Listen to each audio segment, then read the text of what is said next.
Hello everyone, welcome to our channel. अगर आप digital marketing zero से सीखना चाहते हो तो ये कोर्स आपके लिए है।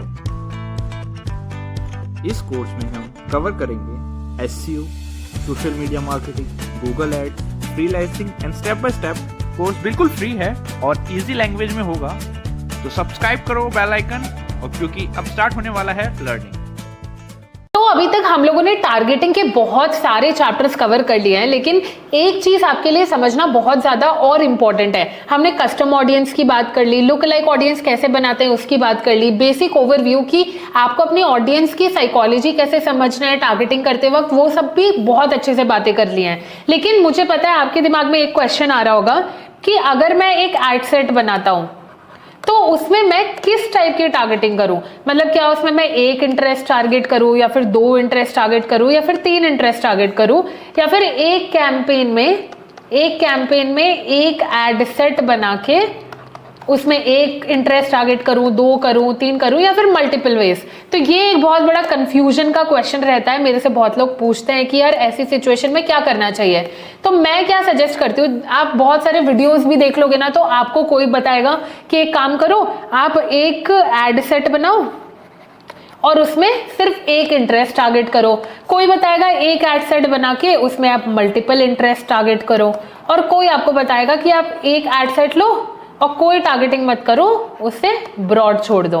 तो ये 3 मेथड्स हैं बेसिकली टारगेटिंग करने के, लेकिन आपको कौन सा चूज करना चाहिए इस बारे में बात करते हैं। अब इस चीज का सिंपल सा आंसर है, मुझे पता है आपको पसंद नहीं आएगा ये answer, but it depends upon you and your target audience. क्योंकि अगर आप अपने टारगेट ऑडियंस को नहीं समझ रहे हो और सिर्फ स्ट्रैटेजीज यूज कर रहे हो कि यार इसने बोला था एक इंटरेस्ट टारगेट करना है तो एक कर दिया, किसी ने बोला मल्टीपल करना है तो मल्टीपल कर दिया, किसी ने कहा ब्रॉड छोड़ दो तो ब्रॉड छोड़ दिया, ऐसे इंटरेस्ट बेस्ड टारगेटिंग काम नहीं करती है। आपको ये सारी चीजें क्या करनी पड़ती है, टेस्ट। जब तक आप इनको टेस्ट नहीं करोगे आपको समझ नहीं आएगा कि भाई कौन सा वाला एड सेट मेरे लिए सबसे ज्यादा काम कर रहा है। मैं आपको एक सिंपल एग्जांपल के साथ समझाती हूँ ताकि आपको क्लियर हो कि पहले किस टाइप की बेसिकली काम करती थी टारगेटिंग और आज के टाइम पे किस टाइम की कर रही है। फॉर एग्जाम्पल मेरा एक कैंपेन है, ठीक है। इस कैंपेन में मेरे पास 3 डिफरेंट एड सेट है। ये मेरा एड सेट 1 हो गया, ये ad set 2 and this is my ad set 3। अब पहले हम क्या करते थे, मैं आपको बहुत बेसिक वर्जन बता रही हूँ। पहले लोग यूजुअली क्या करते थे, एड सेट 1 में एक इंटरेस्ट टारगेट करके चेक करते थे, इसमें एक इंटरेस्ट टारगेट कर लेंगे और इसमें एक इंटरेस्ट टारगेट कर लेंगे। फिर ये इसे 5 to 6 डेज के लिए रन होने देते थे और देखते थे कि कौन सा इंटरेस्ट इनको सबसे ज्यादा अच्छा परफॉर्म करके दे रहा है।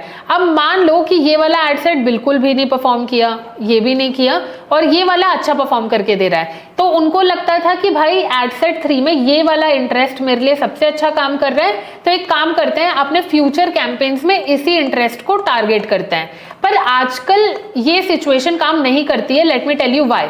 अब आप लोगों ने देखा होगा कि फेसबुक का जो एल्गोरिदम है ना, काफी ज्यादा चेंज हुआ है। आप फॉर एग्जांपल एक एड सेट में एक इंटरेस्ट टारगेट कर रहे हो तो फेसबुक सिर्फ उसी इंटरेस्ट वाले लोगों को नहीं ढूंढता है, वो क्या करता है, इसमें जाता है बहुत ही ज्यादा ब्रॉड। फॉर एग्जाम्पल मैंने ये इंटरेस्ट चूज किया, ठीक है, ये मेरी पूल ऑफ ऑडियंस है, तो फेसबुक सिर्फ यहां तक नहीं रुकेगा, वो बड़ी पूल ऑफ ऑडियंस में जाएगा और देखेगा कि और कौन कौन से लोग हैं जिनको वो टारगेट कर सकता है। तो इसी बेसिस पर आज के टाइम का एल्गोरिदम काम करता है। अब आप इस एल्गोरिदम से अप टू डेट कैसे रह सकते हो उस बारे में बात करते हैं। अब मान लीजिए मैंने एक एड सेट बनाया, ये मेरा एड सेट 1 है। मैं क्या करूंगी, इसमें एक ऐसी टारगेटिंग फेसबुक को दूंगी जिससे उसके पास एक ब्रॉड ऑडियंस आ जाए। क्योंकि अगर फेसबुक इसी चीज पर फोकस कर रहा है कि आप जितनी ज्यादा ब्रॉड ऑडियंस हमें दोगे हम उतना ज्यादा अच्छा आपको परफॉर्मेंस डिलीवर करेंगे, तो आपका रोल ये होना चाहिए कि आप शुरुआत में टारगेटिंग के सेक्शन में उसे इतनी ब्रॉड ऑडियंस दे दो कि उसको ये वाला काम करने की जरूरत ही ना पड़े और अब वो आपको ऑटोमेटिकली अच्छी परफॉर्मेंस डिलीवर करने लगे। अब मैं आपको थोड़े फेसबुक के टर्म्स एकदम लेमन टर्म्स में समझाती हूँ कि बेसिकली मैं आपको क्या समझाना चाह रही हूँ। अब देखिए, मैंने अभी आपको बताया एक एड सेट बनाया जिसमें हमने सिर्फ सिंगल टारगेटिंग की, सिर्फ एक इंटरेस्ट टारगेट किया। एक एड सेट बनाया जिसमें मैंने 3 टारगेटिंग की। एक एड सेट बनाया जिसमें मैंने ओपन टारगेटिंग रखी, मतलब कोई भी टारगेटिंग नहीं की। तो इसे हम बेसिकली कहते हैं सिंगल एड टारगेटिंग, इसे कहते हैं multiple interest targeting and this is called broad targeting या फिर ओपन टारगेटिंग। ब्रॉड या फिर ओपन टारगेटिंग कहते हैं। अब कौन सा मेथड काम करता है नहीं करता है ये तो मैंने आपको बता दिया कि आपको कैसे चूज करना है। अब पहले कैसे काम करते थे, पहले लोग ये वाला जो बेसिकली फॉर्मूला था ये अप्लाई करके चेक करते थे और जो इंटरेस्ट काम करता था उसे इन फ्यूचर स्केल करते थे। लेकिन अब चीजें थोड़ी चेंज हो गई हैं। अब ये जो इंटरेस्ट बेस है ओपन टारगेटिंग और what we call broad targeting. अब इसका मतलब ये नहीं है कि आप कुछ टारगेटिंग ना करो, ओपन टारगेटिंग करने के भी बहुत सारे मेथड्स होते हैं। अब वो मेथड्स हम एक एक करके समझते हैं कि आप ओपन टारगेटिंग कैसे कर सकते हो। हम सबसे पहले एक कैंपेन का और एग्जांपल ले लेते हैं। सपोज करिए ये मेरा कैंपेन है, इसमें मुझे अपना फेसबुक का वीडियो कोर्स सेल करना है, फेसबुक का वीडियो कोर्स सेल करना है।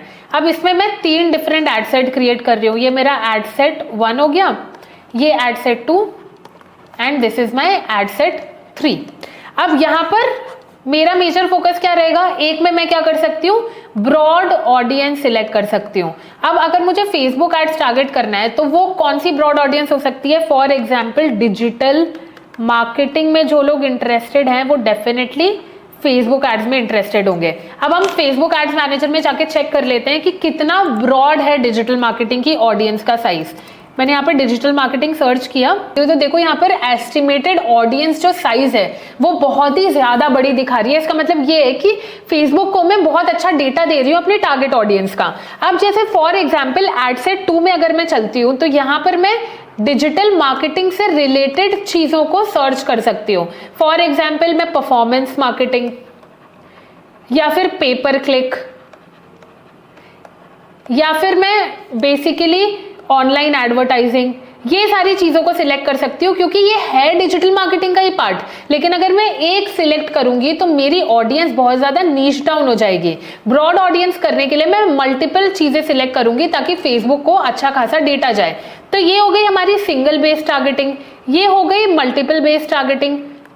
और फिर यहां पर मैं थर्ड एड सेट में क्या कर सकती हूँ, डिजिटल मार्केटिंग से जो डायरेक्टली रिलेटेड नहीं है बट स्टिल रिलेटेड है। For example social media marketing हो गई या फिर सोशल मीडिया मैनेजमेंट हो गया या फिर गूगल एड्स हो गए। तो इससे क्या होगा, दो ये डायरेक्टली मेरी टारगेट ऑडियंस से रिलेटेड नहीं है लेकिन इसके बावजूद भी ये मुझे रिजल्ट्स दे सकता है क्योंकि हो सकता है जो सोशल मीडिया मार्केटिंग करता हो उसे फेसबुक एड सीखना हो तो वो डेफिनेटली मेरे एड सेट में आ जाएगा और मेरी टारगेट ऑडियंस से डायरेक्टली रिलेट करेगा।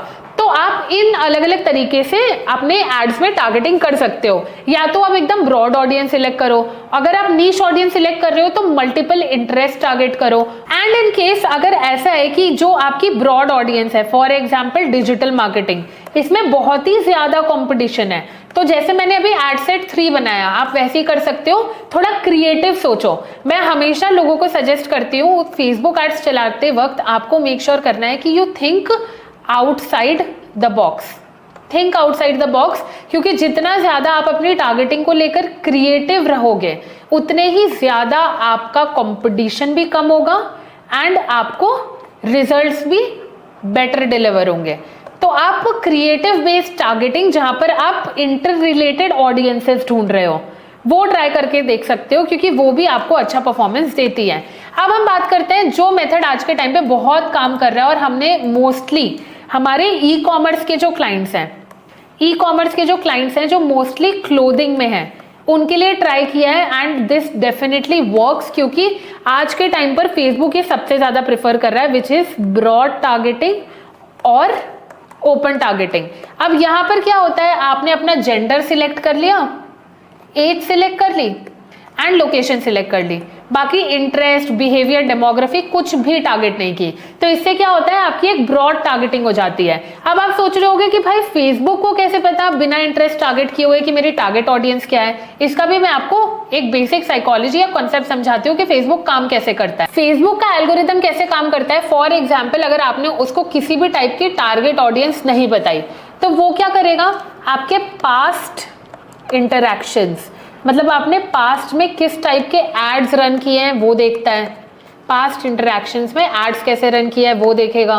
दूसरा आपका एड क्रिएटिव देखेगा कि एड क्रिएटिव क्या है इसका, और तीसरा आपकी एड कॉपी देखेगा।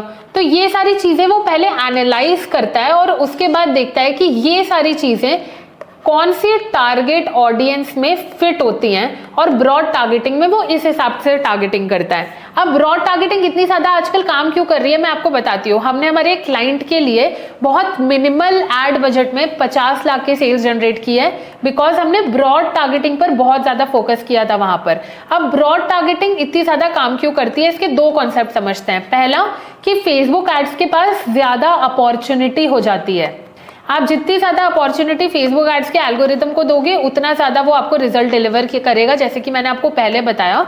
और दूसरा, अपॉर्चुनिटी तो फेसबुक एड्स को मिलती ही मिलती है, एंड इवन उसके पास ऑडियंस का ऑडियंस साइज उसका बड़ा हो जाता है, और बड़े ऑडियंस साइज के साथ वो ज्यादा लोगों को केटर कर पाता है। फॉर एग्जाम्पल 10 मिलियन आपकी ऑडियंस में आती है। अब हो सकता है उसने पहले 4 मिलियन को दिखाया, फिर 3 मिलियन को दिखाया, फिर 5 मिलियन को दिखाया, तो वो 10 मिलियन में सारी ऑडियंस को केटर करके देखेगा कि आपके लिए सबसे अच्छी परफॉर्मेंस कौन डिलीवर कर रहा है। जितनी ज्यादा अच्छी परफॉर्मेंस जो भी टारगेट ऑडियंस आपके डिलीवर कर रही है वो उसी को फिर एड्स ऑप्टिमाइज करके दिखाता है।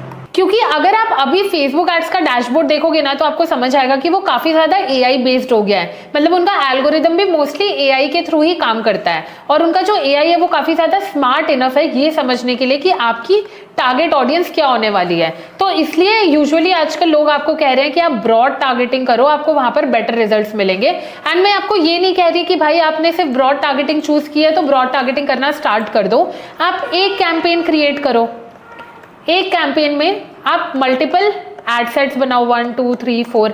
एक में आपने एक इंटरेस्ट टारगेट करके देख लिया, एक में मल्टीपल देख लिया, एक में ओपन टारगेटिंग कर ली, और एक में एडवांटेज प्लस ऑडियंस यूज कर ली। अब ये जो लास्ट के जो दो ऑप्शंस हैं, एक ओपन ब्रॉड टारगेटिंग और एडवांटेज प्लस ऑडियंस, ये आप तब रन करो जब आपने फेसबुक को इनफ इंफॉर्मेशन अपने टारगेट ऑडियंस के बारे में दे दी है। फॉर एग्जाम्पल मेरे को ऑनलाइन सूट सेल करने हैं और मैंने मान लो 3-4 सेल्स के एड्स ऑलरेडी रन कर दिए, मेरे को वहां से रिजल्ट्स मिल गए। उसके बाद में ओपन और एडवांटेज टारगेटिंग डेफिनेटली ट्राई करके देख सकती हूँ, क्योंकि फेसबुक को पता चल गया है कि मेरी टारगेट ऑडियंस क्या है और मैं किसको केटर करना चाहती हूँ। फिर वो क्या करेगा, ऑटोमेटिकली रिजल्ट्स डिलीवर करने लगेगा। तो ओवरऑल ना आपको 2 चीजों पर फोकस करना है। आपका जो एड क्रिएटिव होता है ना, वो आप अपनी टारगेट ऑडियंस के हिसाब से जितना स्पेसिफिक चाहो उतना स्पेसिफिक बनाओ। मतलब आपकी टारगेट ऑडियंस के लिए रिलेटेबल होना चाहिए, जितना ज्यादा रिलेटेबल होगा वो उतना ज्यादा स्पेसिफिक होगा। और आप जो टारगेटिंग कर रहे हो वो इतनी एटलीस्ट ब्रॉड रखो कि फेसबुक को इनफ ब्रॉड रखो ताकि फेसबुक को इनफ रूम मिले ये टेस्ट करने के लिए कि आपकी करेक्ट टारगेट ऑडियंस कौन सी है। क्योंकि 5 लाख वर्सेस 50 मिलियन में एक बहुत बड़ा डिफरेंस आ जाता है। यहां पर फेसबुक को अच्छी अपॉर्चुनिटी मिल जाती है, वेरेस यहां पर फेसबुक ज्यादा अच्छे से टारगेटिंग नहीं कर पाता है।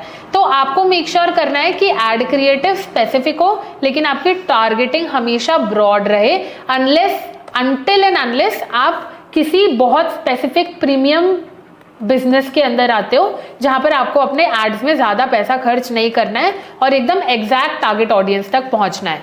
आई होप टारगेट ऑडियंस से जितना भी चैप्टर्स हैं आपको सारे क्लियर हो गए होंगे। ऑडियंस बनाते कैसे हैं, उनके पीछे की साइकोलॉजी की है, मैं सारी चीजें समझा चुकी हूं। अब हम अपने नेक्स्ट चैप्टर्स में मिलते हैं जहां पर हम फेसबुक एड्स के बारे में और सीखेंगे। तब तक के लिए बाय बाय।